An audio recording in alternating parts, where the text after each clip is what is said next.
सो hi everyone, welcome again. तो ये रहेगा यहाँ पे हमारा lecture number 8 regarding environment, ecology and biodiversity. ये वाले लेक्चर में यहाँ पे हम देखेंगे पहले बायोम्स, फिर हम यहाँ पे देखेंगे वेटलैंड्स के बारे में, फिर हम देखेंगे यहाँ पे मैंग्रोव्स के बारे में, एंड फिर हम देखेंगे यहाँ पे लास्ट में कोरल रीफ्स के रिगार्डिंग भी कुछ इंपॉर्टेंट पॉइंट्स यहाँ पे। क्लियर? तो चलिए यहाँ पे अपने लेक्चर को स्टार्ट करते हैं। पहले हम देखेंगे यहाँ पे बायोम्स क्या होते हैं। क्लियर? तो अगर हम यहाँ पे बात करें, हमने ऑलरेडी पॉपुलेशन की डेफिनेशन देखी थी, कम्युनिटी क्या होती है, इकोसिस्टम क्या होता है। तो देखिए यहाँ पे अगर हम इन टर्म्स ऑफ हायरार्की यहाँ पे समझें तो जो डिफरेंट पॉपुलेशन होती हैं जब वो मिलते हैं तो वो क्या बनाते हैं, वो बनाते हैं कम्युनिटीज़। एंड फिर जब डिफरेंट कम्युनिटीज़ मिलती हैं तो वो बनाते हैं इकोसिस्टम। एंड सेम जब डिफरेंट इकोसिस्टम मिलते हैं वो क्या बनाते हैं, वो बनाते हैं बायोम। तो ये याद रखिएगा क्योंकि पेपर में कभी कभार ये हायरार्की पूछी जाती है। क्लियर? तो पॉपुलेशन से कम्युनिटी, कम्युनिटी से इकोसिस्टम, देन इकोसिस्टम से बायोम, देन जब डिफरेंट बायोम मिलते हैं तब जाके हमारा बायोस्फीयर बनता है। क्लियर? अब बायोम होता क्या है, तो हम बोलेंगे जो बायोम की डेफिनेशन है that is group of ecosystem. Clear? But having same climatic condition and dominant communities. Clear? Example है यहाँ पे टुंड्रा बायोम। क्लियर?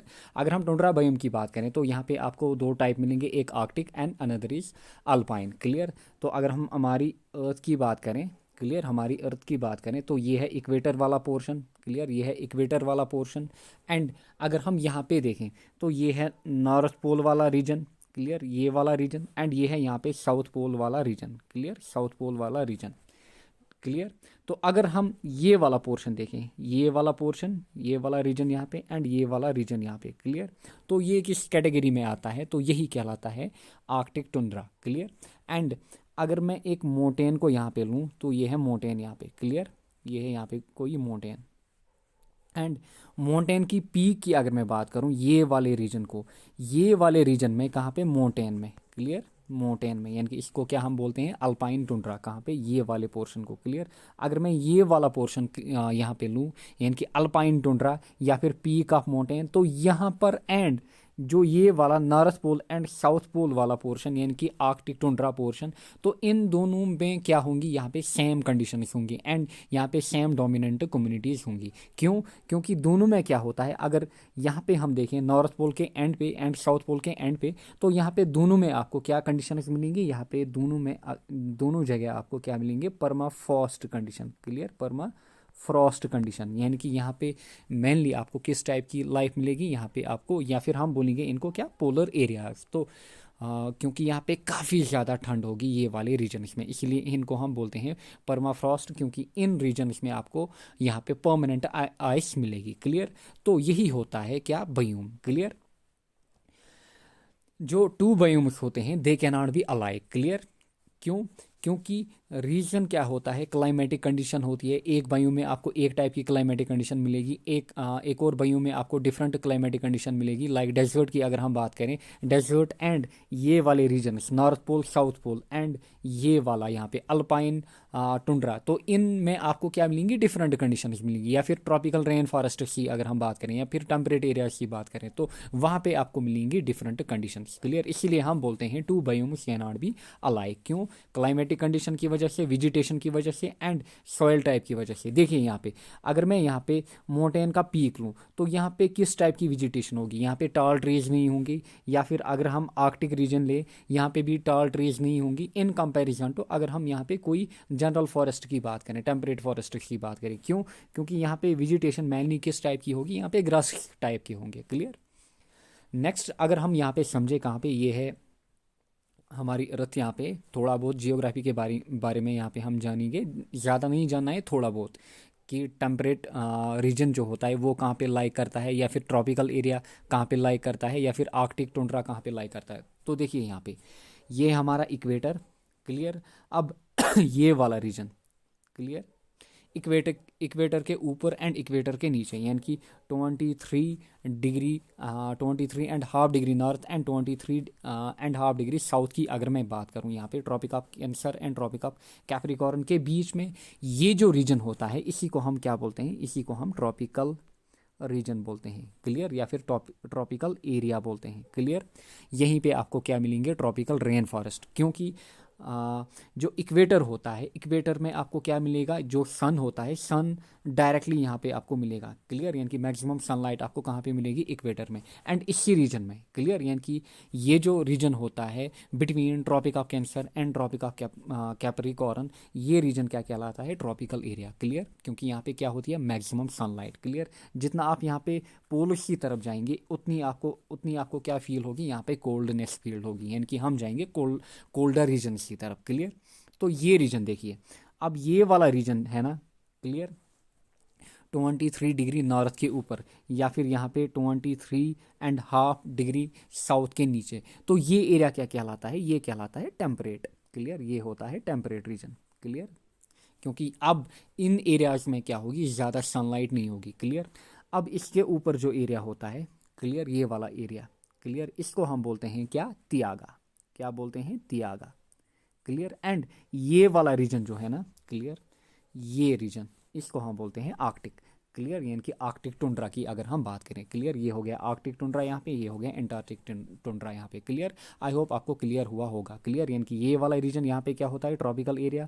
क्लियर, ये हो गया टेम्परेट, ये हो गया यहाँ पे तियागा, एंड ये जो रीजन होता है, क्लियर, जहाँ पे काफ़ी ज़्यादा कोल्ड होती है, तो ये कहलाते हैं आर्कटिक रीजन। क्लियर, तो in terms of climatic condition हम इनको क्या करते हैं, हम इनको क्या करते हैं, डिफाइन। यहाँ पे अब है यहाँ पे डिफरेंट कैटेगरीज इनकी बायोम्स की। क्लियर, तो अगर मैं बायोम्स की बात करूं तो देखिए मेनली हम 5 कैटेगरीज में इनको डिवाइड करते हैं। वन इज़ फॉरेस्ट, फॉरेस्ट में tropical rain forest, temperate forest या फिर कॉनीफॉरस या फिर तियागा जिनको हम बोलते हैं। देन टुंड्रा बायूम, टुंड्रा बायूम में आपको आर्कटिक एंड अल्पाइन मिलेगा, यानी कि जो अभी हमने देखा माउंटेन की बात जब हमने की माउंटेन पीक की बात, फिर आपको यहाँ पे डेजर्ट, डेजर्ट में आप डेजर्ट आपको 2 टाइप के मिलेंगे, टेम्परेट या फिर savanna. Then grassland biome and then aquatic biome. तो ये होते हैं हमारे पास 5 major biomes. Clear, forest, tundra, desert, grassland and aquatic. Clear, तो यहाँ पे देखिएगा। क्लियर, अब देखिए यहाँ पे थोड़ी बहुत तबीयत ख़राब है, बट यहाँ पे आप क्या कीजिए, यहाँ पे आप कोऑपरेट कीजिएगा। क्लियर, अब देखिए यहाँ पे ये जो डायग्राम है ना, ये आपको कहाँ पे मिलेगी, ये आपको एनसीईआरटी में मिलेगी। क्लियर, अब ये डायग्राम यहाँ पे क्या डिफाइन की करती है, तो एक तरफ से ये वाली डायग्राम में अगर हम एक्स एक्सिस की बात करें तो यहाँ पे हमें दी गई है प्रेसिपिटेशन, यानी कि प्रेसिपिटेशन किसी फॉर्म में भी, यानी कि स्नो, रेनफॉल। क्लियर, एंड ये जो वाई एक्सिस है ना, यहाँ पे हमें क्या दिया गया है, यहाँ पे हमें टेम्परेचर दिया गया है। क्लियर, यानी कि एक तरफ से प्रेसिपिटेशन, दूसरी तरफ से यहाँ पे टेम्परेचर, एंड यहाँ पे हमें देखने हैं different biomes like tropical forest हो गए, temperate forest, conifers, grassland, desert, arctic and alpine tundra. तो on the basis of main precipitation and यहाँ पे टेम्परेचर, तो इनकी बेसिस पे भी आप इनको डिफाइन कर सकते हो या फिर इनमें डिफ्रेंशिएट कर सकते हो। क्लियर, तो ये डायग्राम आपको एनसीईआरटी में मिलेगी। तो यहाँ पे देखिए, तो देखिए यहाँ पे ये है ट्रॉपिकल फॉरेस्ट, तो ये वाला रीजन जो है ना, ये है ट्रॉपिकल फॉरेस्ट। तो देखिए यहाँ पे ट्रॉपिकल फॉरेस्ट में आपको क्या मिलेगा, तो देखिए इस वाली एक्सिस पे आपको मिल रही है प्रेसिपिटेशन, यानी कि जितना हम आगे जा रहे हैं जो प्रेसिपिटेशन की वैल्यू है वो इंक्रीज हो रही है। तो अगर हम यहाँ पे बात करें, कोई पॉइंट अगर हम यहाँ पे सेलेक्ट करें, तो देखिए यहाँ पे ये वाले पॉइंट में आपको एक तो हाईएस्ट प्रेसिपिटेशन मिलेगी, एंड देखिए इस वाली एक्सिस पे यहाँ पे आपको हाईएस्ट टेम्परेचर भी मिलेगा। तो ट्रॉपिकल फॉरेस्ट को आप डिफाइन कैसे कर सकते हो, तो ट्रॉपिकल फॉरेस्ट को आप यूं डिफाइन कर सकते हो कि वो रीजन, क्लियर, जहाँ पे आपको हाई टेम्परेचर, क्लियर, क्योंकि ये वाली एक्सिस पे क्या आपको दिख रहा है, टेम्परेचर दिख रहा है, तो जहाँ पे आपको हाई टेम्परेचर एंड ये वाली एक्सिस पे प्रेसिपिटेशन एंड हाई प्रेसिपिटेशन मिले, तो वो रीजन क्या होते हैं, वो रीजन होते हैं tropical forest. Clear, tropical forest याद रखिएगा, या फिर ट्रॉपिकल रेन फॉरेस्ट। क्लियर, कभी कभार ये डायग्राम डायरेक्ट भी पूछी जाती है। क्लियर, अब ये वाला रीजन, क्लियर, तो ये वाला रीजन क्या होता है, ये होता है टेम्परेट फॉरेस्ट। क्यों, क्योंकि यहाँ पे आपको मीडियम प्रेसिपिटेशन मिलेगी। देखिए medium precipitation and medium temperature मिलेगा। क्लियर, देखिए यहाँ पे 150 to 200 सेंटीमीटर्स में आपको प्रेसिपिटेशन मिलेगा, and generally 15 degree Celsius on an average यहाँ पे आपको क्या मिलेगा, टेम्परेचर मिलेगा। Clear, in comparison to tropical forest जहाँ पे हाई टेम्परेचर होता है, average temperature 25 degree Celsius. Clear, तो ये कहलाता है टेम्परेट फॉरेस्ट। अब ये वाला रीजन जो है ना, ये कहलाता है कोनीफेरस। क्यों, क्योंकि यहाँ पे क्या होती है, एक तो यहाँ पे जो प्रेसिपिटेशन होती है वो होती है लेस, एंड जो टेम्परेचर होता है वो भी होता है लेस। किसके कंपैरिजन में, ट्रॉपिकल फॉरेस्ट के कंपैरिजन में या फिर ट्रॉपिकल रेन फॉरेस्ट के कंपैरिजन में, कहाँ पे, कोनीफेरस में, क्लियर, या फिर तियागा या फिर बोरियल फॉरेस्ट इनको हम बोलते हैं। तो यहाँ पे आपको less temperature and less precipitation मिलेगा, क्लियर। आई होप आपको समझ में आ रहा होगा, क्लियर। अब देखिए यहाँ पे अगर हम आर्कटिक की बात करें तो आर्कटिक में आपको एक तो जो प्रिसिपिटेशन है ना वो मिनिमम मिलेगी, एंड जो सॉरी, एंड जो टेम्परेचर है वो भी आपको क्या मिलेगा, ये वो भी आपको यहाँ पे मिनिमम देखने को मिलेगा। देखिए 0 टेम्परेचर, यहाँ पे -5 -10, क्लियर, ऑन एन एवरेज की हम बात करते हैं यहाँ पे, एंड प्रिसिपिटेशन भी आपको यहाँ पे क्या मिलेगी, मिनिमम, क्लियर। तो ये होते हैं आर्कटिक या फिर अल्पाइन टुंड्रा।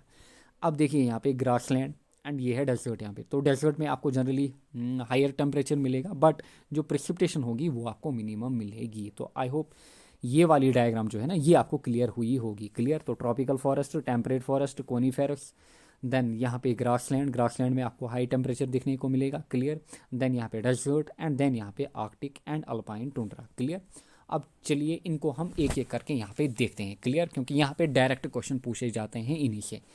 तो ट्रॉपिकल रेन फॉरेस्ट अभी मैंने आपको मेंशन किया कहाँ पे, डायग्राम में, high temperature and high precipitation यहाँ पे, क्लियर। तो देखिए हाई टेम्परेचर यहाँ पे एंड हाई प्रिसिपिटेशन कहाँ पे आपको देखने को मिलेगा, ये आपको मिलेगा ट्रॉपिकल रेन फॉरेस्ट में। तो यहाँ पे क्या होगी, हाई डाइवर्सिटी होगी, एंड यहाँ पे आपको variety of flora and fauna मिलेगी। क्यों, किसके कारण, मेनली यहाँ पे जो high precipitation and high temperature होता है यानी कि फेवरेबल क्लाइमेटिक कंडीशंस होती है, तो यहीं पे आपको हायर प्रोडक्टिविटी मिलेगी। काफ़ी बार क्वेश्चन इसमें पूछा जा चुका है, एंड यहीं पे आपको क्या मिलेगी, हाई इकोलॉजिकल निश को हमने अच्छे से डिफाइन किया है, क्लियर। एंड यहाँ पे अगर हम बात करें कहाँ पे, ट्रॉपिकल रेन फॉरेस्ट्स में, तो ये जो फॉरेस्ट्स होते हैं ये वल्नरेबल होते हैं किसके, आउटसाइड इन्वेजन, यानी कि यहाँ पे क्या होता है, यहाँ पे ये होते हैं बायोडाइवर्सिटी रिच। तो यहाँ पे जो different plants and animals from outside regions की अगर हम बात करें, टेम्परेट फॉरेस्ट की अगर हम बात करें, तो वो यहाँ पे आ सकते हैं, क्लियर। इसीलिए हम बोलते हैं ये होते हैं वल्नरेबल किनके, आउटसाइड इन्वेजन से। क्यों, क्योंकि ये होते हैं रिच इन बायोडाइवर्सिटी, क्योंकि यहाँ पे होती है हाई प्रोडक्टिविटी, क्लियर। अब ये जो होते हैं यहाँ पे जो एनिमल्स आपको मिलेंगे वो आपको मिलेंगे ट्री डिवेलपर्स, क्लियर। एंड यहीं पे आपको मैक्सिमम प्लांट बायोमास भी मिलेगा, क्लियर। जनरली जो हाइट ऑफ ट्रीज होती है यहाँ पे वो होती है वेल डिफाइंड, कहाँ पे, यहाँ पे ट्रॉपिकल रेन फॉरेस्ट्स में। अगर हम बात करें टुंड्रा की, तो वहाँ पे आपको मेनली क्या मिलेगी, जो वेजिटेशन होगी वो काफ़ी स्मॉल होगी, बट यहाँ पे जो ट्रीज होते हैं या फिर उनकी जो हाइट होती है वो वेल डिफाइंड होती है, कहाँ पे, ट्रॉपिकल रेन फॉरेस्ट में। जितने भी पॉइंट यहाँ पे मैंने मेंशन किए हैं डायरेक्ट इनको पूछा जाता है। अब किस टाइप की वेजिटेशन आपको यहाँ पे मिलेगी, एबोनी, डाईवुड्स, यहाँ पे महागोनी, एपीफाइट्स आपको मिलेंगे, लायनास आपको मिलेंगे। लायनास क्या होते हैं, ये होते हैं लार्ज क्लाइंबी वुडी वाइन्स, क्लियर। तो ये जो वेजिटेशन है ना, इस टाइप की वेजिटेशन आपको कहाँ पे देखने को मिलेगी, ट्रॉपिकल रेन फॉरेस्ट में। नेक्स्ट हम बात करेंगे टेम्परेट फॉरेस्ट। अब टेम्परेट फॉरेस्ट हमने देखा in comparison to tropical rain forest, यहाँ पे जो टेम्परेचर होगा वो मीडियम होगा, क्लियर। एंड जो प्रिसिपिटेशन होगी वो भी मीडियम होगी, यानी कि रेनफॉल, स्नोफॉल, हेल वगैरह वो क्या होती है, मीडियम यहाँ पे, क्लियर। तो ये जो रीजन होता है it is found with in tropical and boreal forest, clear. क्योंकि मैंने आपको मेंशन किया था कहाँ पे, ये होता है इक्वेटर, क्लियर। ये वाला रीजन क्या होता था हमारा ट्रॉपिकल, फिर आता है यहाँ पे टेम्परेट वाला रीजन, इसके ऊपर आता है बोरियल, क्लियर। तो ये आपको मिलेगा with in tropical and boreal forest, कौन, टेम्परेट फॉरेस्ट, क्लियर। अब इनकी प्रॉपर्टीज़ क्या होती है, जो यहाँ पे प्लांट्स होते हैं या फिर डिफरेंट वेजिटेशन होती है, तो इनमें आपको मिलेंगे ब्रॉड लीव्स, क्लियर। यहाँ पे जो लीव्स होंगे वो ब्रॉड होंगे, एंड इन्हीं में आपको क्या मिलेंगे, डेसिडियस फॉरेस्ट्स, क्लियर। कहाँ पे, टेम्परेट फॉरेस्ट्स में, क्लियर। एग्जाम्पल है लाइक ओक्स, लाइक क्यूरेकस, मैपलस, आलमंड, ये हैं डिफरेंट यहाँ पे वेराइटीज़ किनके, डिफरेंट प्लांट्स के। ये आपको याद रखने हैं, क्लियर। काफ़ी बार इनको डायरेक्ट पूछा जाता है, क्लियर। नेक्स्ट यहीं पे आपको क्या मिलेगी, एलोपैथी, क्लियर। एलोपैथी क्या होती है, जो ट्रीज या फिर वेजिटेशन होते हैं वो क्या रिलीज करते हैं, डिफरेंट केमिकल, क्लियर। लाइक जो ट्रीज ऑफ वालनट होते हैं वो रिलीज करते हैं केमिकल्स, क्लियर। तो ये आपको याद रखना है कि एलोपैथी प्रॉपर्टी जो है ना ये कहाँ पे देखी जाती है, ये देखी जाती है टेम्परेट फॉरेस्ट्स में, क्लियर। नेक्स्ट हम बात करेंगे तियागा की, क्लियर। या फिर बोरियल फॉरेस्ट। अब ये जो तियागा होते हैं, यहाँ पे क्या होता है, यहाँ पे जब हमने डायग्राम में देखा था, डायग्राम में हमने देखे थे टेम्परेट फॉरेस्ट, क्लियर, फिर हमने देखे थे टेम्परेट फॉरेस्ट, फिर यहाँ पे नीचे हमने देखे थे, कहाँ पे, जब हमने डायग्राम देखी थी तो यहाँ पे हमने देखे थे तयागा, क्लियर। तो यहाँ पे ये वाले रीजन में आपको क्या मिलेगी, यहाँ पे less precipitation and less temperature in comparison to यहाँ पे tropical rain forest. I hope आपको समझ में आ रहा होगा फ्रॉम दी डायग्राम, क्लियर। अब इम्पॉर्टेंट पॉइंट क्या है यहाँ पे, ये होते हैं क्या, बोरियल फॉरेस्ट, क्लियर, या फिर टेम्परेट एवरग्रीन। यहीं पे आपको मेनली जो सॉइल्स मिलेंगी वो क्या मिलेंगी, एसिडिक मिलेंगी। एंड जो फॉरेस्ट्स होंगे वो क्या होंगे, coniferous forests, clear, with species like pine, fir, ये आपको यहाँ पे मिलेंगे, कहाँ पे, तियागा में, clear. And most important point is कि जो तियागा होता है it is largest terrestrial biome. तो जब भी आपको पूछा जाए कि लार्जेस्ट टेरेस्ट्रियल बायोम, तो यहाँ पे क्या ऑप्शन रहेगा, यहाँ पे तियागा हमारा ऑप्शन रहेगा, क्लियर, टेरेस्ट्रियल या फिर लैंड बायोम, क्लियर। अब इनमें क्या देखी जाती है, इनमें आपको लोवेस्ट प्रोडक्टिविटी मिलेगी, किनमें, तियागा में। जब हमने देखा था ट्रॉपिकल रेन फॉरेस्ट, तो ट्रॉपिकल रेन फॉरेस्ट जो होते हैं वहाँ पे आपको मैक्सिमम प्रोडक्टिविटी मिलेगी, क्लियर। एंड वहीं पे आपको मैक्सिमम प्लांट बायोमास मिलेगा, क्योंकि वहाँ पे जो क्लाइमेटिक कंडीशंस होती है वो ज़्यादा फेवरेबल होती हैं, क्लियर, याद रखिएगा। Next is tundra biome, clear. अब जो टुंड्रा बायोम होता है, क्लियर, टुंड्रा बायोम की अगर हम बात करें तो यहाँ पे जो टेम्परेचर होगा ये आपको लीस्ट मिलेगा, यानी कि लीस्ट टेम्परेचर आपको कहाँ पे मिलेगा, टुंड्रा में। जनरली यहाँ पे जो टेम्परेचर होगा वो माइनस में रहता है, क्लियर। लाइक हम देखते हैं ये है नॉर्थ पोल वाला रीजन, ये है यहाँ पे साउथ पोल वाला रीजन, या फिर ये है माउंटेन का कोई पीक, तो यहाँ पे आपको सेम कंडीशंस मिलेंगी, क्लियर। तो इसी को हम बोलते हैं Arctic tundra and alpine tundra. तो ये हो गया आर्कटिक टुंड्रा एंड ये हो गया अल्पाइन टुंड्रा। अल्पाइन टुंड्रा कहाँ पे, जो माउंटेन्स होते हैं, माउंटेन्स के पीक्स में, क्लियर। तो यहाँ पे एंड यहाँ पे आपको सेम टाइप की कंडीशंस मिलेंगी। जनरली यहाँ पे आपको ट्रीज नहीं मिलेंगे, क्लियर, यानी कि अगर मिलेगी वेजिटेशन वो क्या मिलेगी, काफ़ी स्मॉल, क्योंकि यहाँ पे जनरली जो कंडीशंस होती हैं वो फ्रॉस्ट होती है। फ्रॉस्ट मीनिंग यहाँ पे आपको परमानेंट आइस मिलेगी, यानी कि यहाँ पे आपको 12 महीने या फिर 11 महीने आपको खाली आइस ही यहाँ पे मिलेगी, क्लियर। अब जनरली जो यहाँ पे वेजिटेशन पाई जाती है वो किस टाइप की पाई जाती है, आपको लाइकन मिलेंगे, आपको मॉसेस मिलेंगे, क्लियर। एंड यहीं पे आपको जनरली जो पोलर बियर वगैरह हैं वो आपको यहीं पे दिखेंगे। Next is grassland. अब ग्रासलैंड की अगर हम बात करें, क्लियर, जब हमने डायग्राम बनाई थी तो ग्रासलैंड यहाँ पे लाइक कर रहा था, तो ग्रासलैंड में आपको क्या मिलेगा, यहाँ पे आपको हाई टेम्परेचर मिलेगा एंड लेस प्रिसिपिटेशन भी आपको यहीं पे मिलेगी, क्लियर, याद रखिएगा। अब ये जो ग्रासलैंड होते हैं ये होते हैं मेनली दो टाइप के, क्लियर। देखिए, एक होते हैं स्टेपे या फिर टेम्परेट ग्रासलैंड, क्लियर, एंड दूसरे होते हैं सवाना या फिर ट्रॉपिकल वेट और ड्राई, क्लियर, याद रखिएगा। अब जो टेम्परेट ग्रासलैंड होते हैं यहाँ पे आपको क्या मिलेंगे, यहाँ पे आपको शॉर्टर ग्रास मिलेंगी एंड जनरली यहाँ पे आपको ट्रीज नहीं मिलेंगी, क्लियर। अब अगर हम सवाना की बात करें, सवाना में आपको टाल ग्रास मिलेंगी एंड थोड़े बहुत ट्रीज जो है ना वो आपको मिलेंगे एंड उनकी जो हाइट होगी वो मेनली होगी स्मॉल, क्लियर। एंड साथ ही में जो सवाना ग्रासलैंड होते हैं यहाँ पे आपको मैमल्स मिलेंगे, रेप्टाइल एंड डिफरेंट बर्ड्स भी मिलेंगे। तो ये जो पॉइंट्स हैं ना ये याद रखिएगा। नेक्स्ट अगर हम डेजर्ट की बात करें तो डेजर्ट में आपको किस टाइप की वेजिटेशन मिलती है, वेजिटेशन जनरली आपको जीरोफाइटिक या फिर ड्रॉट रेजिस्टेंट मिलती है, क्योंकि यहाँ पे जो प्रिसिपिटेशन होती है वो लीस्ट देखी जाती है कहाँ पे, डेजर्ट्स में, क्लियर। लाइक कैक्टस आपको मिलेंगे, यहाँ पे आपको थॉर्नी बुशेस मिलेंगे, क्लियर। एंड जो एनिमल्स होंगे वो मेनली आपको क्या मिलेंगे, वो मेनली आपको फोसोरियल मिलेंगे। काफ़ी इंपॉर्टेंट, काफ़ी बार पूछा जा चुका है, यहाँ पे आपको किस टाइप के एनिमल मिलेंगे डेजर्ट्स में, वहाँ पे आपको मिलेंगे फोसोरियल या फिर बरोइंग, क्योंकि जो डेजर्ट्स होते हैं यहाँ पे आपको दिन में सीवियर टेम्परेचर दिखने को मिलेगा एंड नाइट में आपको यहाँ पे क्या दिखेगा, नाइट में आपको काफ़ी कोल्ड टेम्परेचर दिखेगा, क्लियर। फोसोरियल क्या होता है, फोसोरियल होता है जो यहाँ पे एनिमल्स होते हैं दे लिव अंडर या फिर इनसाइड बरोज, यानी कि अगर ये सॉइल है हमारी तो ये क्या करते हैं, इसमें छेद करते हैं एंड सॉइल के अंदर रहते हैं, कौन, यहाँ पे डिफरेंट एनिमल्स, क्लियर। तो ये याद रखिएगा। नेक्स्ट हम बात करेंगे यहाँ पे एक्वेटिक इकोसिस्टम की। अगर हम एक्वेटिक इकोसिस्टम की बात करें तो यहाँ पे मेनली आपको एक तो फ्रेश वाटर इकोसिस्टम मिलेगा एंड दूसरा यहाँ पे आपको मैरीन इकोसिस्टम मिलेगा, एंड उनके बीच जो रीजन लाई करेगा या फिर पोर्शन लाई करेगा उसको हम बोलेंगे ब्रेकिश वाटर इकोसिस्टम। क्लियर? इनको हम डिफ्रेंशिएट करते हैं in terms of salt content. Clear? देखिए यहाँ पे अगर आपको कहाँ पे अगर आपका सॉल्ट कंटेंट जो है that is less than 5 ppt, clear, तो वो क्या लाता है, वो किस कैटेगरी में आता है, वो आता है फ्रेश वाटर इकोसिस्टम की कैटेगरी में। अब अगर सॉल्ट कंटेंट जो है दैट इज़ यहाँ पे ग्रेटर देन यहाँ पे है 35 ppt, क्लियर, तो वो किस कैटेगरी में आता है, वो आता है मैरीन की कैटेगरी में। एंड अगर अब इनके बीच लाइक करता है तो वो क्या लाता है, ब्रेकिश वाटर इकोसिस्टम। क्लियर?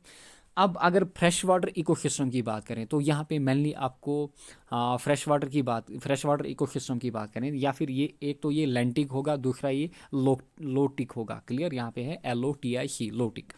अब लेंटिक क्या होते हैं एंड लोटिक क्या होते हैं? लेंटिक होते हैं जो स्टैटिक यहाँ पे आपको वाटर इकोसिस्टम मिलेंगे, यानी कि जहाँ पे जो वाटर है ना वो जम गया होगा, यानी कि स्टैटिक कंडीशन में होगा। क्लियर? अब लोटिक क्या होते हैं? लोटिक होते हैं जहाँ पे आपको जो वाटर है ना वो रनिंग कंडीशन में मिलेगा। रनिंग मीनिंग यहाँ पे स्ट्रीम्स आप देखते हो, वहाँ पे जो वाटर होता है वो रनिंग में होता है, यानी कि इन मोशन होता है, रिवर्स में, स्प्रिंग्स में। एंड लेंटिक में क्या होता है? लेंटिक अगर हम पॉन्ड्स की बात करें, लेक्स की बात करें, तो यहाँ पे जो वाटर होता है दैट इज स्टैटिक। क्लियर? यानी कि ये रेस्ट में होता है। क्लियर? तो ये होते हैं फ्रेश वाटर में आपको मिलेंगे लेंटिक एंड लोटिक। क्लियर? मैरीन में आपको याद रखने हैं शैलो सीज, ओपन सी आपको मिलेंगे। ब्रेकिश में आपको different estuaries, mangrove, swamps and salt marches मिलेंगे। क्लियर? काफ़ी सिंपल है। अब अगर यहाँ पे हम एक्वाटिक ऑर्गेनिज्म्स की बात करें, क्लियर, जब हमने एक्वाटिक इकोसिस्टम देखे थे, क्लियर, या फिर फूड चेन्स हमने देखी थी, तो वहाँ पे इनका जिक्र हमने ऑलरेडी किया हुआ है। क्लियर? तो यहाँ पे आपको नेस्टॉन मिलेंगे या फिर पेरीफाइटॉन मिलेंगे। क्लियर? नेस्टॉन मेनली कहाँ पे रहते हैं? ये लिव करते हैं year water interface. Year water interface क्या होता है? देखिए यहाँ पे अगर ये है कोई वाटर बॉडी, तो ये है वाटर बॉडी का टॉप, यहाँ पे ये है वाटर बॉडी का टॉप लेयर। देखिए ये है वाटर की टॉप लेयर, तो बाहर क्या होगा? बाहर ईयर होगा। क्लियर? बाहर ईयर होगा, अंदर क्या होगा? वाटर होगा। तो ये जो लेयर जहाँ पे वाटर एंड ईयर उनकी जो लेयर है ना वो मिल रही है, उसी को हम बोलते हैं ईयर वाटर इंटरफेस। क्लियर? तो ये जो नेस्टॉन होते हैं ये कहाँ पे रहते हैं? ये रहते हैं यहीं पे ईयर वाटर इंटरफेस, यानी कि जहाँ पे ईयर एंड वाटर का मिलाव होता है। क्लियर? पेरीफाइटॉन, अब जो पेरीफाइटॉन होते हैं ये क्या रहते हैं? ये अटैचड रहते हैं किनके साथ? स्टेम्स या फिर लीव्स ऑफ रूटेड प्लांट्स, यानी कि रूटेड प्लांट्स या फिर कोई प्लांट, तो इनके जो रूट्स हैं ना इनके साथ ये अटैचड रहते हैं। अब देखिए बैक्टीरिया आपको मिलेंगे यहाँ पे, अलगे, फंगे, प्रोटोजोआ, जूप्लैंक्टन, ये आपको कहाँ पे मिलेंगे? ये आपको एक्वाटिक इकोसिस्टम्स में देखने को मिलेंगे। देन आपको यहाँ पे डिफरेंट प्लैंक्टॉन्स मिलेंगे, यहाँ पे आपको नेक्टॉन मिलेंगे, यहाँ पे आपको बेंथोस मिलेंगे। अगर आपको याद होगा तो मैंने ऑलरेडी आपको मेंशन किया है कि प्लैंक्टन क्या होते हैं। अगर ये है कोई वाटर बॉडी यहाँ पे, क्लियर, वाटर बॉडी, ये है रीजन 1 यानी कि टॉप वाला रीजन, ये है मिडल वाला रीजन, एंड ये है यहाँ पे बॉटम वाला रीजन। तो जो प्लैंक्टन होते हैं ये जनरली कहाँ पे रहते हैं? ये यहाँ पे रहते हैं। क्लियर? यानी कि टॉप में। अब जो नेक्टॉन होते हैं ये कहाँ पे रहते हैं? ये है कोई लेक, नेक्टॉन यहाँ पे आपको मिलेंगे, प्लैंक्टन आपको टॉप में मिलेंगे, एंड जो बेंथोस होंगे वो आपको कहाँ पे मिलेंगे? बॉटम ऑफ लेक या फिर बॉटम ऑफ वाटर बॉडी या फिर एक्वाटिक इकोसिस्टम के बॉटम में आपको क्या मिलेंगे? बेंथोस मिलेंगे, यानी कि live at bottom of water. याद रखिएगा, एग्जाम्पल है क्रैब यहाँ पे। अब जो नेक्टॉन्स होंगे, नेक्टॉन्स मेनली आपको डिफरेंट फिश मिलेंगी क्योंकि ये क्या होते हैं? पावरफुल स्विमर्स होते हैं। क्लियर? एंड टॉप में आपको क्या मिलेंगे? डिफरेंट प्लैंक्टॉन्स लाइक अलगे, डायटम्स, प्रोटोजोन्स। तो याद रखिएगा, काफ़ी बार इनको पूछा जा चुका है। नेक्स्ट हम बात करेंगे यहाँ पे वेटलैंड्स की। क्लियर? अब वेटलैंड्स होते क्या हैं? ये होते हैं एरियाज, क्लियर, जहाँ पे जो वाटर होता है वो क्या कवर करता है? वो सॉइल को कवर करता है, ईदर प्रेजेंट ईदर एट और नियर द सरफेस, या तो सरफेस के ऊपर होगा या फिर सरफेस के नियर होगा। क्लियर? तो इनको हम बोलते हैं वेटलैंड्स। क्लियर? ऑल ईयर और for varying periods of time during the year, या तो आपको यहाँ पे ऑलमोस्ट 6 to 10 मंथ्स मिलेगा या फिर ओवरऑल ईयर आपको यहाँ पे वाटर जो है ना वो मिलेगा। कहाँ पे? इन या फिर टचिंग सरफेस या फिर सरफेस के ऊपर होगा। तो इन्हीं को हम क्या बोलते हैं? इन्हीं को हम वेटलैंड्स बोलते हैं। इनको आपने देखा होगा अपनी डे टू डे लाइफ में। अब ये जो वेटलैंड्स होते हैं यहाँ पे मेन पॉइंट्स जो आपको याद रखने हैं कि यहाँ पे मेनली ये आपको वाटर लॉगड सॉइल मिलेंगी। वाटर लॉगड सॉइल मीनिंग जहाँ पे वाटर लॉगिंग हुई होगी। वाटर लॉगिंग किसके कारण होती है? अगर हम थ्रू आउट ईयर, ये है हमारा कोई खेत यहाँ पे, अगर हम थ्रू आउट ईयर अपने खेत को क्या करेंगे? इरीगेट करेंगे। इरीगेट मीनिंग यहाँ पे थ्रू आउट ईयर हम इसको वाटर सप्लाई करेंगे, तो जो लैंड होगी वो वाटर लॉग्ड होगी। या फिर अगर यहाँ पे जो रेनफॉल है ना, ये थ्रू आउट ईयर रह रहा है, क्लियर, यानी कि थ्रू आउट ईयर हमारा जो रेनफॉल है वो हो रहा है, तो इस कारण भी यहाँ पे आपको वाटर लॉग्ड सॉइल मिलेगी। या फिर जो ड्रेनेज सिस्टम होगा यहाँ पे, वो ड्रेनेज सिस्टम काफ़ी वीक होगा, यानी कि पोरस होगा, यानी कि जो नियर बाय यहाँ पे स्ट्रीम्स होंगी, तो एंड जो नियर बाय स्ट्रीम से अगर यहाँ पे सॉइल पोरस होगी तो ये जो वाटर है ना ये इंटर करता रहेगा, यानी कि जो ड्रेनेज सिस्टम होगा यहाँ पे काफ़ी वीक होगा। तो काफ़ी रीजन्स होते हैं वाटर लॉगिंग के या फिर वेटलैंड फॉर्मेशन के, क्लियर। यहाँ पे आपको जो वेजिटेशन मिलेगी that will be hydrophytes, clear, यानी कि वाटर में रहने वाले। या फिर आपको यहाँ पे हाइड्रिक सॉइल मिलेगी, यानी कि जहाँ पे आपको इनफ ऑक्सीजन नहीं मिलेगा। ये है कुछ कैरेक्टरिस्टिक्स यहाँ पे, क्लियर।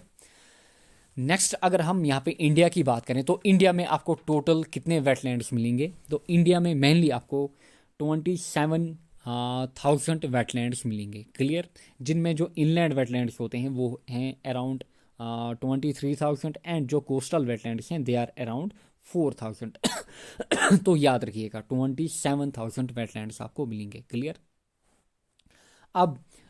अब अगर यहाँ पे इंडिया की हम बात करें तो जो वेटलैंड्स हैं ना, हमने बोले कितने हैं? 27,000। तो ये कंट्री का कितना एरिया कवर करते हैं? ये हमारी कंट्री का अराउंड 18.4% एरिया कवर करते हैं। एंड इसमें भी आपको जो मेजर पोर्शन मिलेगा वो आपको अंडर पैडी कल्टीवेशन मिलेगा। काफ़ी इंपॉर्टेंट है ये डेटा, याद रखिएगा, क्लियर। नेक्स्ट अब इम्पॉर्टेंस क्या है वेटलैंड्स की? तो यहाँ पे हम देखते हैं जो वेटलैंड्स होते हैं ये काफ़ी इंपॉर्टेंट रोल प्ले करते हैं कहाँ पे? हमारे इकोसिस्टम में, क्लियर, या फिर हमारे इन्वायरमेंट में। क्यों?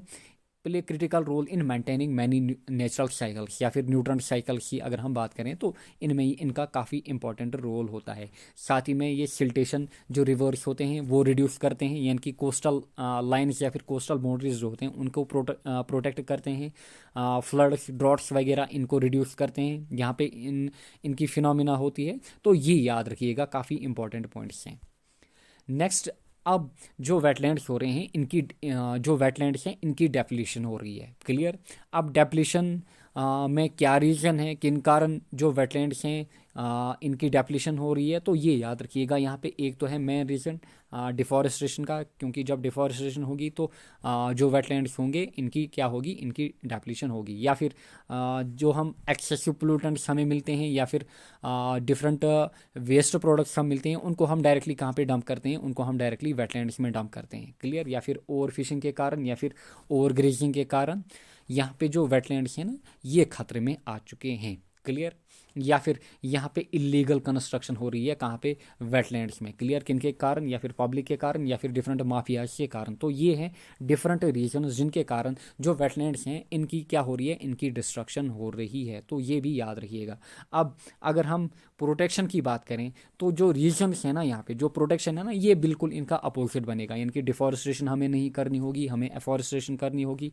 जो डिफरेंट पोल्यूटेंट्स हैं ना उनको डंप नहीं करना है यहाँ पे। तो जो प्रोटेक्शन वाला पोर्शन है ना ये यहाँ पे टोटली अपोजिट बनता है किसका? डेप्लीशन का। अब यहाँ पे जो वेटलैंड्स हैं ना इनकी कंजर्वेशन या फिर इनकी सस्टेनेबल यूज़ के लिए एक यहाँ पे कन्वेंशन बनाई गई है, इसको हम बोलते हैं रामसार कन्वेंशन या फिर हम बोले कन्वेंशन ऑन वेटलैंड्स, क्लियर। ये है एक इंटरनेशनल ट्रीटी।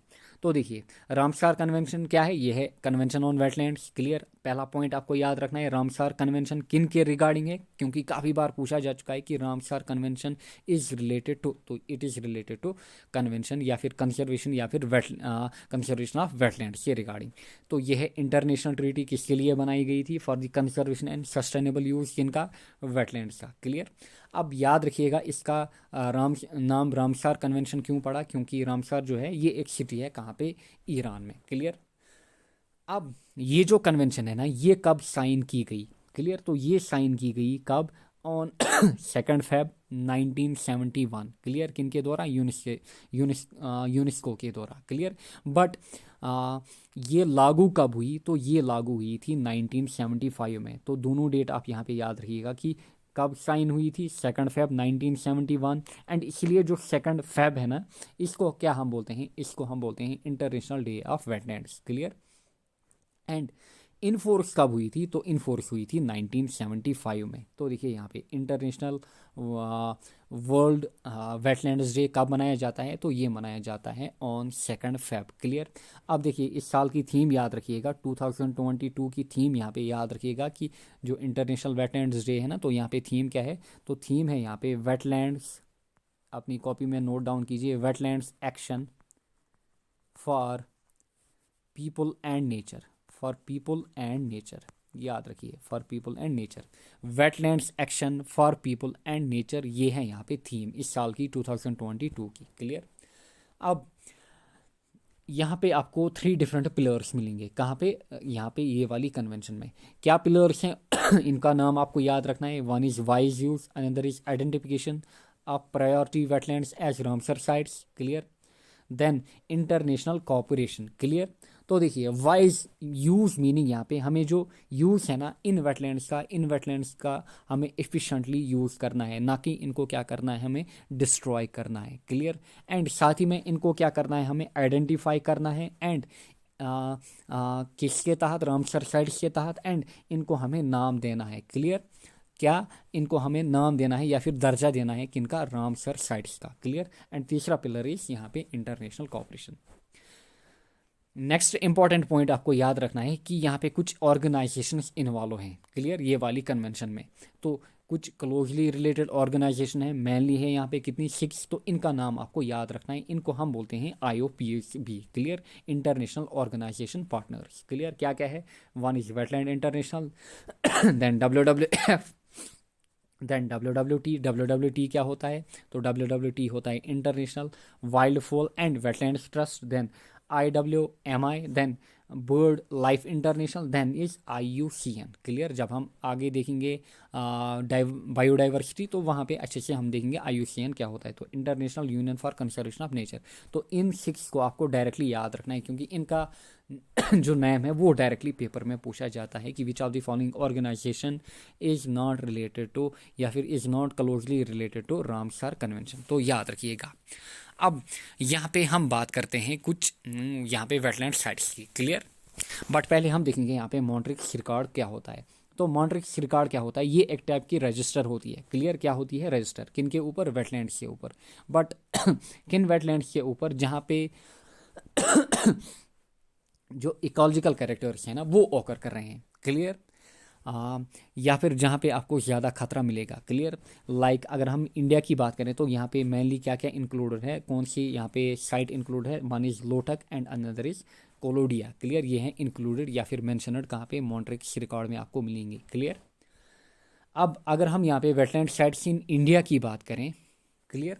तो पहला पॉइंट अगर हम यहाँ पे देखें तो हमने देखा था जो रामसर कन्वेंशन है वो साइन कब की गई थी? 1971 में, 2 फेब 1971 में।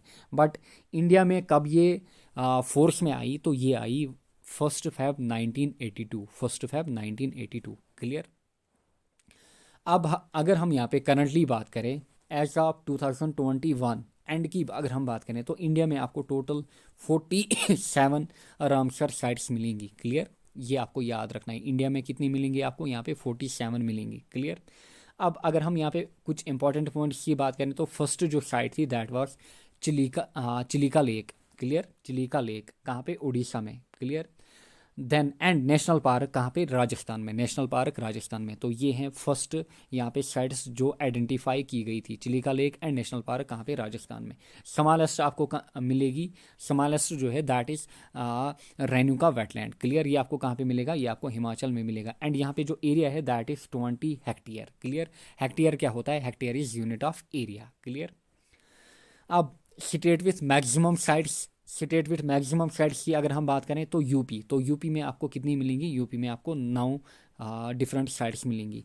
तो यहाँ पे स्मॉलेस्ट की बात हमने की थी रेणुका वेटलैंड्स। तो अगर हम लार्जेस्ट की बात करें तो यहाँ पे मिसिंग है पॉइंट। तो लार्जेस्ट की अगर हम बात करें तो लार्जेस्ट आपको कहाँ मिलेगा? तो लार्जेस्ट आपको सुंदरबांस में देखने को मिलेगा। क्लियर। सुंदरबांस वेस्ट बंगाल में आपको देखने को मिलेगा। क्लियर। तो smallest Renuka wetland, largest Sundarbans, first is Chilika lake and national park Rajasthan. Clear.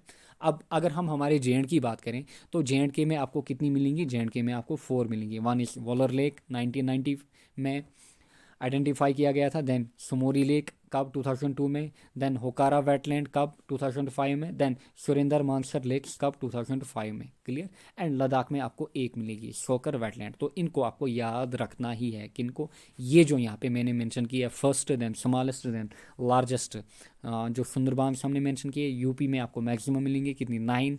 Then जे में 4 एंड लद्दाख में आपको 1 मिलेगी। क्लियर। अब आपको याद क्या रखना है, जो 2021 में इनकी जो रिसेंटली एडेड हुई है ना, इनको आपको याद रखना है, क्योंकि यहाँ पे डायरेक्ट क्वेश्चन पूछा जाता है कि which of the following is not the Ramsar site. Clear. तो देखिए यहाँ पे 2021 की अगर हम बात करें तो यहाँ पे 5 डिफरेंट साइट्स को आइडेंटिफाई किया गया। One is Thol lake. Clear.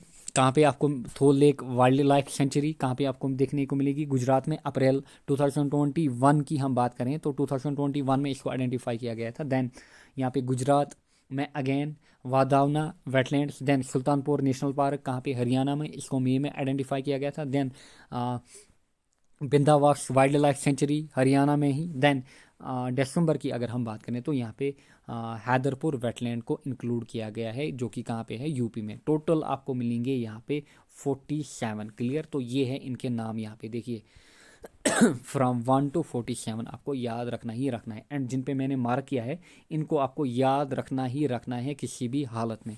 अगर हो सके पॉसिबल तो सबको याद करना है, क्योंकि यहाँ पे डायरेक्ट क्वेश्चन आपसे पूछा जाएगा। क्लियर। लाइक ये है कंजिली लेक। क्लियर। ये आपको कहाँ पे मिलेगा, या फिर आपसे कोई भी यहाँ पे डिफरेंट नेम दिया जाएगा कि which of the following is not the Ramsar site. तो इनको आपको याद रखना ही रखना है। या फिर वेटलैंड्स में कौन यहाँ पे नहीं आता है, तो याद रखिएगा। Next is mangrove ecosystem. Clear. तो मैंग्रोव हमने देखे थे ऑलरेडी पहले वाले लेक्चर्स में कि मैंग्रोव क्या होते हैं। क्लियर। अब अगर हम यहाँ पे बात करें किनकी, मैंग्रोव इकोसिस्टम की, तो ये मोस्टली क्या होते हैं, ये आपको मोस्टली मिलेंगे एवरग्रीन फॉरेस्ट। क्लियर। जो कि कहाँ पे ग्रो करते हैं, ये आपको मिलेंगे कोस्टल एरियाज में, या फिर एस्टरीज, मार्शेस, लगोन्स, या फिर डेल्टास, जिनके ट्रॉपिकल एंड सब ट्रॉपिकल रीजन्स। यहाँ पे आपको मेनली मैंग्रोव्स दिखेंगे। क्लियर। क्यों, क्योंकि ट्रॉपिकल एंड सब ट्रॉपिकल रीजन्स में आपने एक इम्पॉर्टेंट पॉइंट देखा था, यहाँ पे जो सोलर रेडिएशन है ना, या फिर सनलाइट है ना, ये हाइयर रहती है कहाँ पे, ट्रॉपिकल एरियाज में। एंड क्योंकि जो मैंग्रोव्स होते हैं या फिर मैंग्रोव फॉरेस्ट्स होते हैं, इनमें रिक्वायरमेंट क्या होती है, इनमें रिक्वायरमेंट होती है हाई सोलर रेडिएशन की। इसलिए ये आपको कहाँ पे मेनली दिखेंगे, ये आपको ट्रॉपिकल एंड सब ट्रॉपिकल रीजन्स में दिखने को मिलेंगे, क्योंकि वहाँ पे फेवरेबल कंडीशंस होती हैं। क्लियर। एंड यहाँ पे जो रूट्स है ना, वो आपको मेनली क्या दिखेंगे, वो आपको सबमर्जड मिलेंगे। क्लियर। एंड ये जो यहाँ पे आपको प्लांट स्पीशीज़ मिलेंगे, ये आपको, या फिर रूट्स की अगर हम बात करें, ये आपको मेनली मिलेंगे क्या, लो ऑक्सीजन कंडीशंस में। यानी कि ये अडॉप्ट कहाँ पे होते हैं, ये अडॉप्ट होते हैं लो ऑक्सीजन कंडीशंस में, या फिर अगर हम बात करें वाटर लॉग्ड कंडीशंस में, ये आपको देखने को मिलेंगे। एंड मेनली ये क्या होंगे, ये सॉल्ट टॉलरेंट ट्रीज होंगे, या फिर इनको हम बोलते हैं हेलोफाइट्स। यानी कि मेनली क्या होंगे, ये फिर कोस्टल एरियाज में, या फिर जहाँ पे आपको साल्टी वाटर दिखेगा, यहाँ पे आपको मिलेंगे। क्लियर। इसीलिए इनको हम क्या बोलते हैं, साल्ट टॉलरेंट ट्रीज भी, या फिर हेलोफाइट्स भी। एंड इनका जो रूट सिस्टम होता है वो काफ़ी कॉम्प्लेक्स होता है। क्लियर। अब देखिए यहाँ पे अगर हम बात करें, यहाँ पे आपको डिफरेंट वेराइटी ऑफ कॉन्फ़िगरेशन मिलेगी। यहाँ पे आपको निमेटोफोर्स मिलेंगे। क्लियर। यानी कि जो रूट्स हैं ना, ये आपको बाहर दिखेंगे, यानी कि ग्राउंड के ऊपर आपको रूट्स दिखेंगे, या फिर आपको प्रॉप रूट्स यहाँ पे दिखेंगे। क्लियर। कहाँ पे, डिफरेंट मैंग्रोव्स में। क्लियर। तो ये है कुछ यहाँ पे वेराइटी ऑफ रूट्स कहाँ पे, मैंग्रोव्स में। काफ़ी इंपॉर्टेंट है जितने भी पॉइंट यहाँ पे मेंशन किए गए हैं। अब अगर हम इम्पोर्टेंस की बात करें तो ये इनकी इम्पोर्टेंस क्या है, तो देखिए यहाँ पे, तो देखिए ये है इस साइड में यहाँ पे वाटर, तो ये है यहाँ पे मैंग्रोव फॉरेस्ट। एंड साइड में दूसरी साइड क्या आपको मिलेगा, वहाँ पे आपको टेरेस्ट्रियल इकोसिस्टम देखने को मिलेगा। तो ये क्या करते हैं, ये मेनली प्रोटेक्ट करते हैं किनको, कोस्टल एरियाज को, या फिर जो टेरेस्ट्रियल इकोसिस्टम होगा दूसरी साइड में, किन से, फ्लड्स या फिर सुनामी से। एंड साथ ही में जो इरोजन होता है इसको रिड्यूस करते हैं, क्योंकि जो सॉइल होगी ना इस वाले साइड में, तो ये इसको क्या करते हैं, ये इसको बांधे रखते हैं, यानी कि जो इरोजन है ना वो भी यहाँ पे कम होगा। क्लियर। एंड साथ ही में यहाँ पे आपको न्यूमरस फ्लोरा एंड फोना यानी कि प्लांट एंड एनिमल लाइफ देखने को मिलेगी। कहाँ पे? मैंग्रोव इकोसिस्टम में। क्लियर। अब इम्पॉर्टेंट पॉइंट एक याद रखिएगा कि प्रोडक्टिविटी के बारे में एक एमसीक्यू पूछा जाता है कि प्रोडक्टिविटी किसकी हाईएस्ट है। तो यहाँ पे देखिएगा, जो प्रोडक्टिविटी जनरली आपको ऑर्डर में दिया जाता है, तो प्रोडक्टिविटी याद रखिएगा जो कोरल रीफ्स होते हैं ना, इनकी हायर प्रोडक्टिविटी होती है किन के कंपैरिजन में? मैंग्रोव्स के कंपैरिजन में। तो ये पॉइंट यहाँ पे याद रखिएगा। जो कोरल रीफ्स होते हैं, आगे हम देखेंगे कोरल रीफ्स क्या होते हैं, तो इनकी जो प्रोडक्टिविटी होती है that is greater than mangroves. तो ये याद रखिएगा। अब अगर हम मैंग्रोव्स की कहाँ पे बात करें इंडिया में, तो देखिए यहाँ पे ये जो साइट्स हैं ना, ये हैं डिफरेंट साइट्स जहाँ पे आपको क्या मिलेंगे, जहाँ पे आपको मैंग्रोव्स मिलेंगे। एंड जो सुंदरबांस है ना, ये हैं largest mangroves. Clear. And Sundarbans में ही आपको क्या मिलेगा, रॉयल बंगाल टाइगर देखने को मिलेगा एंड डिफरेंट क्रोकोडाइल्स भी आपको देखने को मिलेंगी। तो इनको भी आपको याद रखना है, डिफरेंट मैंग्रोव साइट्स कहाँ पे? इंडिया में। Next is coral reefs. अब कोरल रीफ्स क्या होते हैं? ये होता है one of the most diverse ecosystem. क्लियर। यानी कि one of the most diverse ecosystem earth में आपको कौन मिलेगा, ये आपको कोरल रीफ्स देखने को मिलेगा। क्लियर। अब कोरल रीफ्स, अब कोरल्स की अगर हम बात करें, पहले हम बात करेंगे यहाँ पे कोरल्स की। क्लियर। फिर हम बात करेंगे किनके? कोरल रीफ्स की। देखिए ये जो आपको यहाँ पे डायग्राम देखने को मिल रही है, तो ये है किनकी डायग्राम? यहाँ पे ये है यहाँ पे कोरल्स की डायग्राम। क्लियर। तो कोरल्स क्या होते हैं? ये होते हैं जनरली मैरीन इनवर्टिब्रेट्स। क्लियर। यानी कि एक टाइप के एनिमल्स होते हैं। ये आपको मेनली किस फाइलम में मिलेंगे? ये आपको फाइलम नाइडीरिया में मिलेंगे। अब फाइलम क्या होते हैं, यहाँ पे हमें बायोलॉजी में नहीं जाना है, बट याद रखिएगा ये आपको फाइलम नाइडीरिया में मिलेंगे। अगर हम इनकी साइज की बात करें, तो इनका साइज जो होता है ये मेनली होता है जो पिन का हेड होता है ना, कोई पिन होती है ना, पिन का हेड जितना। क्लियर। या फिर कोई बॉल होती है ना, बास्केटबॉल, तो पिन हाइट से लेकर कितनी बास्केटबॉल हाइट तक इनका साइज रहता है। किनका? जो डिफरेंट कोरल्स होते हैं। एंड ये जो होते हैं ना जनरली रहते हैं किन में? कॉलोनीज में रहते हैं। ये क्या बनाते हैं? ये बनाते हैं कॉलोनीज। कौन? Different corals. क्लियर। इसलिए हम इनको क्या बोलते हैं? Mega builders. क्लियर। अब जब ये कॉलोनीज में क्या करेंगे, अब ये कॉलोनीज में ग्रो करेंगे। क्लियर। तो ये किन को ज्वाइन करेंगे? अब एक कॉलोनी यहाँ पे बनी, ये दूसरी कॉलोनी को यहाँ पे ज्वाइन करेगी। क्लियर। फिर वो कॉलोनी एक और कॉलोनी को यहाँ पे ज्वाइन करेगी साथ ही में। तो यहाँ पे क्या बनेंगे? अब ये बनेंगे, इन्हीं को अब हम बोलेंगे कोरल रीफ्स। यानी कि ये अब बनेंगे रीफ्स। क्या बनेंगे? रीफ्स। यानी कि पहले एक कॉलोनी होती है, फिर ये दूसरी कॉलोनी के साथ ज्वाइन करती है, फिर अगेन एक और कॉलोनी, फिर एक और कॉलोनी।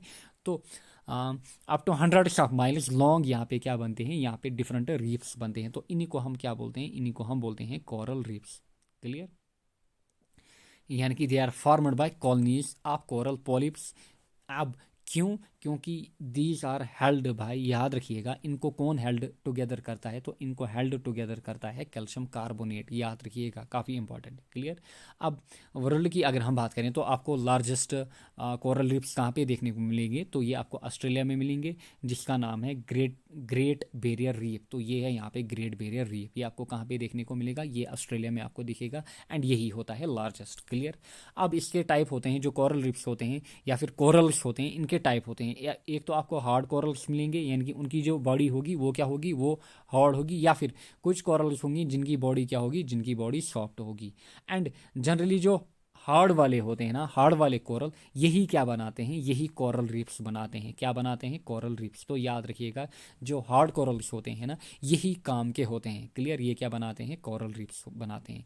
एंड जो कोरल रीफ्स है ना, ये आपको मेनली कहाँ पे मिलेंगे? ये आपको देखने को मिलेंगे ट्रॉपिकल या फिर सब ट्रॉपिकल एंड कभी कभार डीप वाटर कहाँ पे? कोल्डर रीजन्स में भी आपको मिलेंगे। एंड जनरली जिनको हम स्टडी करते हैं, हम जनरली ट्रॉपिकल एंड सब ट्रॉपिकल कोरल रीफ्स को स्टडी करते हैं। क्लियर। अगर हम लार्जेस्ट कोल्ड वाटर रीफ की बात करें तो वो क्या, इसका नाम क्या है? That is roast reef. याद रखिएगा, रोस्ट रीफ। एंड ये आपको कहाँ पे देखने को मिलेगा? ये आपको नॉर्वे में देखने को मिलेगा। क्लियर। अब जो कोरल रीफ्स होते हैं ना इनको हम क्या बोलते हैं, रेन फॉरेस्ट ऑफ ओशन भी बोलते हैं, या फिर इनको हम फाउंडेशन स्पीशीज़ भी बोलते हैं, यानी कि जो बुनियादी स्पीशीज़ होते हैं। क्लियर, तो ये पॉइंट्स भी याद रखिएगा। एंड कुछ यहाँ पे फाउंडेशन कोरल्स जो होते हैं वो क्या फॉर्म करते हैं, वो सिम्बायोटिक रिलेशनशिप फॉर्म करते हैं किनके साथ, अलगे ज़ूज़ेंथाइल के साथ। क्लियर, यानी कि कुछ फाउंडेशन, यहाँ पे कुछ फाउंडेशन कोरल्स जो होते हैं वो क्या बनाते हैं, वो किनके साथ रिलेशन बनाते हैं, सिम्बायोटिक रिलेशन बनाते हैं अलगे ज़ूज़ेंथाइल के साथ। अब सिम्बायोटिक रिलेशन क्या होती है, लास्ट लेक्चर में हमने मेंशन किया है जब हमने इकोलॉजिकल इंटरेक्शन देखा था। क्लियर, होता क्या है यहाँ पे, जो यहाँ पे बिल्डिंग, यहाँ पे अगर हम बात करें या फिर फाउंडेशन कोरल्स की बात करें, तो यहाँ पे इनमें क्या होता है, इनमें जाते हैं अलगे या फिर फोटोसिंथेटिक अलगे, जिनको हम क्या बोलते हैं, ज़ूज़ेंथेले। तो ये क्या रहते हैं, इनके टिश्यूज़ में रहते हैं। क्या रहते हैं, इनके टिश्यूज़ में रहते हैं। तो जो कोरल्स है ना, ये क्या प्रोवाइड करते हैं, ये प्रोवाइड करते हैं अलगे को क्या, प्रोटेक्टेड इन्वायरमेंट। क्या करते हैं, प्रोटेक्टेड इन्वायरमेंट यहाँ पे प्रोवाइड करते हैं। क्लियर, किनको, अलगे को। तो अलगे के लिए ये बेनिफिट होता है, एंड साथ ही में जो कोरल्स होते हैं यहाँ पे उनके लिए भी ये बेनिफिट होता है। तो इसीलिए इस रिलेशनशिप को क्या हम बोलते हैं, इस रिलेशनशिप को हम बोलते हैं सिम्बायोटिक रिलेशनशिप। तो याद रखिएगा। अब एक टर्म आती है यहाँ पे, that is coral bleaching. Clear, अब कोरल ब्लीचिंग क्या है, तो काफ़ी इंपॉर्टेंट है, काफ़ी बार पेपर इसमें पूछा जा चुका है, क्योंकि ये जनरली करंट अफेयर्स का टॉपिक है कोरल ब्लीचिंग। तो यहाँ पे हम समझते हैं, एंड यहीं पे हम समझेंगे जो कोरल रीफ्स होते हैं ना, इनके लिए आइडियल कंडीशन क्या होते हैं। क्लियर, कोरल ब्लीचिंग क्या है, जो कोरल ब्लीचिंग एक फिनोमेना है या फिर एक प्रोसेस है जहाँ पे जो कोरल्स है ना, इनकी पेलिंग हो रही है। क्या हो रही है, पेलिंग हो रही है। एंड मेनली जो कोरल्स है ना, ये अब वाइड बन रहे हैं। क्लियर, एंड वाइड बनने के बाद, क्लियर, इनकी क्या होगी, इनकी डिस्ट्रक्शन होगी, एंड इनकी क्या होगी, इनकी डेथ होगी, किनकी, कोरल्स की। क्लियर, अब इसके पीछे रीज़न क्या है, मेनली पहला रीज़न जो है दैट इज़ जो ज़ूज़ेंथेले हैं, जो कहाँ पे रहते हैं, टिश्यूज़ में, किनके, कोरल्स में। तो इनकी जो पॉपुलेशन है ना, वो डिक्रीज हो रही है, किनकी, ज़ूज़ेंथेले। क्लियर, या फिर एक तो ये रीजन है। दूसरा रीजन, जो फोटोसिंथेटिक पिगमेंट होता है किनके अंदर, ज़ूज़ेंथेले, जो कहाँ पे रहते हैं, जो कोरल्स के अंदर रहते हैं, उनके टिश्यूज़ में रहते हैं। तो उनका जो फोटोसिंथेटिक पिगमेंट है ज़ूज़ेंथेले का, वो डिक्रीज हो रहा है। तो इसके कारण क्या हो रहे हैं, इनका जो कलर है ना वो चेंज हो रहा है, या फिर इनकी क्या हो रही है, डिस्ट्रक्शन हो रही है। क्लियर, अब इसके पीछे कुछ रीज़न है यहाँ पे, किसके पीछे, जो डिक्रीज पॉपुलेशन हो रही है किनकी, ज़ूज़ेंथेले की। तो इसके पीछे कुछ रीज़न है। पहला रीज़न जो है that is global warming. Clear, या फिर हम बोलें टेम्परेचर चेंज। क्लियर, अगर हम पहले आइडियल टेम्परेचर की बात करें यहाँ पे, किन के लिए, कोरल्स के लिए जो आइडियल टेम्परेचर होता है सर्वाइवल के लिए, that is 20 to 25 degree Celsius. इस टेम्परेचर में, यानी कि 20 के नीचे, यानी कि माइनस में नहीं जाना चाहिए, या फिर 25 के अबो, यानी कि 40-45 डिग्री के अबो जाना नहीं चाहिए, क्योंकि ये इसी टेम्परेचर में सर्वाइव करते हैं। क्लियर, यानी कि पहला जो रीज़न है दैट इज़ टेम्परेचर चेंज, यानी कि ये जो आइडियल टेम्परेचर है ना, अगर इससे टेम्परेचर इंक्रीज या डिक्रीज हो जाए तो उससे क्या होगा, इससे कोरल ब्लीचिंग होगी। या फिर जो डिफरेंट कोरल्स है ना, इनका क्या हो रहा है, यूवी रेज से एक्सपोजर या फिर सब एरियल एक्सपोजर। यहाँ पे समझते हैं, ये है कोई लेक यहाँ पे, तो ये है लेक का टॉप यहाँ पे। अब ये जो कोरल्स यहाँ पे है ना, ये किधर आ रहे हैं, ये आ रहे हैं कहाँ पे, टॉप में। अब टॉप में क्यों आएंगे, अगर ये जो वाटर लेवल है ना ये डिक्रीज होगी किसी रिवर की या फिर किसी लेक की। क्लियर, या फिर यहाँ पे किसी ओशन की। तो ये जो लेवल है ना, अगर ये डिक्रीज होगी तो ये क्या हो जाएंगे, ये एक्सपोज हो जाएंगे, किसको, डिफरेंट यूवी रेज को, या फिर सब एरियल एक्सपोजर इनका होगा, यानी कि इनका एक्सपोजर होगा टू ईयर। तो यहाँ पे ये सर्वाइव नहीं कर पाएंगे। इसलिए यहाँ पे एक आइडियल डेप्थ मेंशन की जाती है कि under 45 to 55 metres below surface of sea level. Clear, अगर ये है सी लेवल तो बिलो 45 to 55 मीटर ये जो कोरल्स हैं ना ये सर्वाइव कर पाते हैं। क्लियर, यहाँ पे ये सर्वाइव कर पाते हैं क्योंकि यहाँ तक जो सनलाइट है ना ये इनको मिलती है। तो ये है यहाँ पे आइडियल डेप्थ 45 to 55 मीटर रहने चाहिए। अगर डेप्थ यहाँ पे कम होगी उससे क्या होगा, इनका एक्सपोजर होगा यूवी रेज एंड ईयर से। क्लियर, एंड साथ ही जो आइडियल टेम्परेचर है ना ये भी याद रखिएगा। एंड नेक्स्ट जो रीजन है दैट इज इंक्रीज्ड सेडिमेंटेशन, यानी कि जो डिफरेंट वाटर बॉडीज है ना इनकी क्या हुई है, इनकी सेडिमेंटेशन हो रही है, क्लियर, डिफरेंट पोल्यूशन के कारण, क्लियर। तो ये याद रखिएगा, this is all about coral bleaching. अब ये वाले टॉपिक के रिलेटेड कुछ आए हुए इंपॉर्टेंट एमसीक्यूज यहाँ पे जो हम देखेंगे, clear.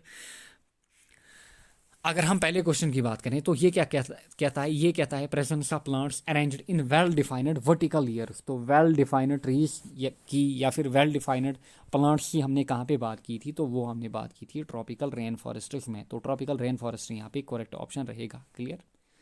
Next, most animals are tree dwellers. तो ट्री डिवेलर्स आपको कहाँ पे देखने को मिलेंगे, ट्री डिवेलर्स आपको अगेन ट्रॉपिकल रेन फॉरेस्ट में ही देखने को मिलेंगे, क्लियर, क्योंकि यहाँ पे जो क्लाइमेटिक कंडीशंस होती हैं वो फेवरेबल रहती हैं। Next, large woody vines, clear, large woody vines या फिर इनको क्या हम बोलते हैं, लयानास, क्या बोलते हैं, लयानास। तो ये आपको कहाँ पे देखने को मिलेंगे, ये आपको अगेन ट्रॉपिकल रेन फॉरेस्ट में देखने को मिलेंगे। ये है कुछ प्रीवियस ईयर क्वेश्चन जो कि डिफरेंट पेपर्स में पूछे जाते हैं, क्लियर। क्यूरेकस स्पीशीज, क्लियर, ये है डोमिनेंट कंपोनेंट किनके या फिर कहाँ पे आपको देखने को मिलेंगे, कोरेक्स। तो जब हमने ओक की बात की थी, ओक ट्रीज की बात की थी, तो वहाँ पे आपको देखने को मिलेंगे। एंड वो कहाँ पे मिलते हैं आपको, वो आपको टेम्परेट डेसिडियस फॉरेस्ट्स में मिलेंगे। एंड यहीं पे क्या आपको मिलेंगे, ब्रॉड लीफ ट्रीज मिलेंगे, कहाँ पे, टेम्परेट डेसिडियस फॉरेस्ट्स में। नेक्स्ट क्वेश्चन की अगर हम बात करें यहाँ पे, देखिए यहाँ पे क्वेश्चन क्या बोल रहा है, in desert grasslands which type of animals are relatively more abundant. तो जब हमने ग्रासलैंड बायोम की बात की थी, तो ग्रासलैंड सॉरी यहाँ पे डेजर्ट ग्रासलैंड का बोल रहा है। तो जब हमने डेजर्ट की बात की थी, तो डेजर्ट्स में आपको किस टाइप के एनिमल मिल रहे थे, तो वहाँ पे आपको फोक्सोरियल मिल रहे थे। फोक्सोरियल क्या होता है, वो एनिमल्स या फिर वो स्पीशीज जो कि बोरोपिट्स बनाते हैं एंड वहाँ पे रहते हैं, क्लियर। तो फोक्सोरियल यहाँ पे करेक्ट ऑप्शन रहेगा। Next, in which one of the following habitat does the diurnal temperature of soil surface vary, कहाँ पे, shrubland, forest, desert, grassland, clear. तो जनरली हम कहाँ पे देखते हैं कि डायर्नल टेम्परेचर के कारण यहाँ पे जो सॉयल सरफेस है ना वो वेरी करती है। तो कहाँ पे होता है, ये आपको जनरली देखने को मिलता है कहाँ पे, डेजर्ट्स में। क्योंकि जो डेजर्ट्स होते हैं, अगर हम डे टाइम की बात करें एंड नाइट टाइम की बात करें, तो डेज में जो टेम्परेचर होता है वो काफ़ी हाई होता है एंड नाइट्स में आपको क्या मिलेगा, यहाँ पे एक्सट्रीम कोल्ड भी मिलेगी, क्लियर। तो हाँ याद रखिएगा। Next, which part of the world has a high density of organisms, deciduous forest, tropical forest, tropical rain forest, grassland, then is यहाँ पे सवाना। तो हाईएस्ट डेंसिटी या फिर हाईएस्ट वेराइटी आपको कहाँ पे मिलेगी, तो वो आपको ट्रॉपिकल रेन फॉरेस्ट में मिलेगी। क्योंकि यहाँ पे क्या होता है, यहाँ पे आपने जब हमने देखा था डायग्राम में, क्लियर, तो high temperature and high precipitation यहीं पे आपको देखने को मिलेगी, कहाँ पे, ट्रॉपिकल रेन फॉरेस्ट्स में, क्लियर। तो यहाँ पे मोस्टली फेवरेबल कंडीशंस मिलती हैं। Next, which are the following communities is more vulnerable to invasion of outside animal. तो हमने मेंशन किया था जो ट्रॉपिकल रेन फॉरेस्ट होते हैं, यहाँ पे ये होते हैं बायोडाइवर्सिटी रिच, क्लियर। ये क्या होते हैं, बायोडाइवर्सिटी रिच। कौन, ट्रॉपिकल एवरग्रीन फॉरेस्ट, क्लियर। तो यहाँ पे रिच फ्लोरा एंड फोना मिलता है आपको, क्लियर। तो होता क्या है, जो नियर बाय होते हैं, टेम्परेट की अगर हम बात करें, टेम्परेट फॉरेस्ट से आपको यहाँ पे डिफरेंट वेराइटी ऑफ एनिमल्स आना चाहेंगे, क्योंकि उनको यहाँ पे फेवरेबल कंडीशंस मिलती हैं। डिफरेंट प्लांट्स आना चाहेंगे, वो यहाँ पे अडॉप्टेशन करना चाहेंगे, या फिर डिफरेंट एनिमल्स यहाँ पे आना चाहेंगे क्योंकि इनको यहाँ पे वेराइटी ऑफ स्पीशीज मिलेंगी। तो यहाँ पे tropical evergreen forest correct option रहेगा। Next, the Ramsar convention was associated with the conservation of. तो रामसर कन्वेंशन किसके रिगार्डिंग है, तो ये है वेटलैंड्स के रिगार्डिंग, क्लियर, या फिर इसको हम कन्वेंशन ऑफ वेटलैंड्स भी कभी कभार बोलते हैं। Wetland day is observe on. तो वेटलैंड डे कब ऑब्जर्व किया जाता है, तो 2 फेब को ऑब्जर्व किया जाता है, क्लियर। एंड इस साल की थीम क्या है, that is wetlands action for people and nature, याद रखिएगा। Next, if a wetland of international importance is brought under Montreux record. तो मॉन्ट्रेक्स रिकॉर्ड हमने मेंशन किया था, तो ये क्या होती है, फाइल होती है किसके रिगार्डिंग, जहाँ पे इकोलॉजिकल कैरेक्टर्स हैं ना वो ऑकर करते हैं। तो देखिए पहला option, change in ecological character has occurred, clear. Where, change in ecological character has occurred. Comma are occurring or are likely to occur in the wetland as a result of human interference. तो option A ही यहाँ पे correct रहेगा। Clear, यानी कि जहाँ पे आपको खतरा दिख रहा होगा तो इनको हम किस में इंक्लूड करते हैं, इनको हम वेटलैंड्स में इंक्लूड करते हैं। क्लियर, तो इंडिया में 2 थी, उनका नाम भी हमने ऑलरेडी मेंशन किया है। नेक्स्ट यहाँ पे concerning a conservation organisation called wetlands international. Clear, अगर हम वेटलैंड्स इंटरनेशनल की बात करें, यहाँ पे वेटलैंड्स इंटरनेशनल का बोल रहा है, जो डिफरेंट 6 ऑर्गेनाइजेशन मैंने मेंशन की थी। क्लियर, किसके रिगार्डिंग, वेटलैंड्स के रिगार्डिंग या फिर रामसर कन्वेंशन के रिगार्डिंग, वहाँ पे डिफरेंट 6 ऑर्गेनाइजेशन के नए मैंने मेंशन किए थे। तो देखिए वेटलैंड्स इंटरनेशनल का बोल रहा है, it is an intergovernmental organization formed by the countries which are signatures to Ramsar Convention. तो देखिए यहाँ पे अगर हम वेटलैंड्स इंटरनेशनल की बात करें, वेटलैंड्स इंटरनेशनल तो मैंने आपको मेंशन किया था, तो ये बनी थी कब, 1954 में। क्लियर, एंड रामसर कन्वेंशन कब साइन हुई थी, तो ये हुई थी 1971 में। तो पहले बनी थी कौन, वेटलैंड्स इंटरनेशनल ऑर्गेनाइजेशन। क्लियर तो देयरफॉर ये क्या बनी थी, ये रामसर कन्वेंशन से पहले बनी थी। तो ये जो ऑप्शन है ना, ये यहाँ पे इनकरेक्ट रहेगा। Clear, next question, option next statement यहाँ पे, it works at the ground level to develop and mobilise knowledge and use the practical experience to advocate for better policies. बिल्कुल, कौन, वेटलैंड्स इंटरनेशनल। तो ये यहाँ पे करेक्ट रहेगा। तो देखिए पहला ऑप्शन ओनली 1 ओनली 2, तो ओनली 2 यहाँ पे करेक्ट रहेगा।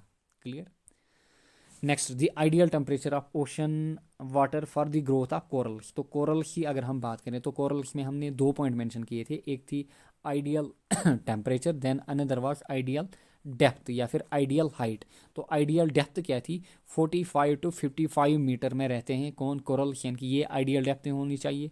एंड आइडियल टेम्परेचर की बात अगर हम करें तो हमने मेंशन किया था 20 to 25 डिग्री सेल्सियस। तो ये ऑप्शन यहाँ पे करेक्ट रहेगा। Next, which of the following is the most significant factor in coral bleaching. तो किसकी बात कर रहा है यहाँ पे, कोरल ब्लीचिंग की बात कर रहा है। क्लियर, तो कोरल ब्लीचिंग के डिफरेंट रीजन मैंने आपको मेंशन किए थे। पहला option mining of coral rocks, then outbreak of coral disease, then siltation of sea water, then global warming. तो ग्लोबल वार्मिंग यहाँ पे करेक्ट ऑप्शन रहेगा, क्योंकि अभी हमने मेंशन किया कि 20 to 25 डिग्री सेल्सियस जो टेम्परेचर होता है दैट इज आइडियल किन के लिए, कोरल के लिए। अब इससे अगर इंक्रीज हो जाए 50 डिग्री सेल्सियस तक टेम्परेचर पहुंचाए तो ये सर्वाइव नहीं कर पाते हैं, इसलिए ग्लोबल वार्मिंग यहाँ पे ऑप्शन रहेगा किसके रिगार्डिंग, कोरल ब्लीचिंग के regarding. Next, again coral bleaching के रिगार्डिंग ही क्वेश्चन यहाँ पे पूछा जा चुका है, विच one of the following is the most effective factor of coral bleaching. तो कोरल ब्लीचिंग में यहाँ पे आपको सबसे ज़्यादा इंपॉर्टेंट या फिर मेन रीजन देखने को क्या मिलेगा, marine pollution, increase of salinity of seas, rise in normal temperature of sea water. तो rise in normal temperature of sea water जो है इट इज़ मेन रीजन किसका, कोरल ब्लीचिंग का। जनरली जो टेम्परेचर होना चाहिए that is 20 to 25 degree Celsius. तो I hope आपको ये लेक्चर अच्छे से समझ में आया होगा। तो चलिए अपने लेक्चर को यहीं पे एंड करूँगा मैं, मिलेंगे नेक्स्ट लेक्चर में। Till then take care, bye bye.